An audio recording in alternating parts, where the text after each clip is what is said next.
ঈদুল আজহার কতিপয় সুন্নাত আছে, তার ভেতরে সকাল সকাল আমরা আগামীকাল ঘুম থেকে উঠব, এরপরে মেসওয়াক করব, এরপরে গোসল করব, এরপরে সুন্দর পোশাক পরব, সুগন্ধি ব্যবহার করব, এরপরে ঈদগাহে যাওয়ার সময় আমরা না খেয়ে যাব।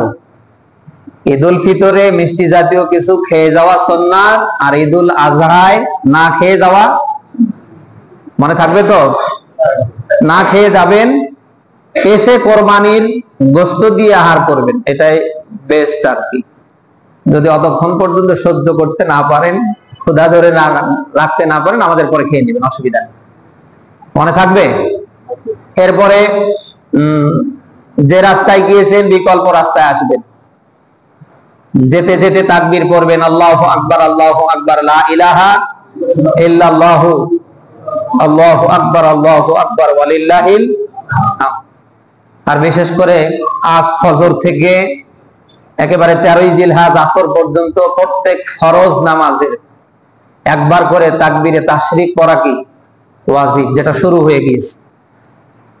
শুধু জুমা বলে কথা না, আসর বলে কথা না, মাগরিব বলে কথা না, আগামী 13ই জিলহজ আসর পর্যন্ত প্রত্যেক ফরজ নামাজ আনতে একবার করে এই তাকবীরে তাশরিক পাঠ করা কি ওয়াজিব। আমরা যারা জামাতে নামাজ আদায় করব, মাশাআল্লাহ আমরা তো পড়বই, আর বিশেষ করে বাড়িতে আমাদের আহাল পরিবারে যারা আছে, এই মেসেজটা আমরা তাদের মাঝে পৌঁছে দেব। পারবো তো ইনশাআল্লাহ?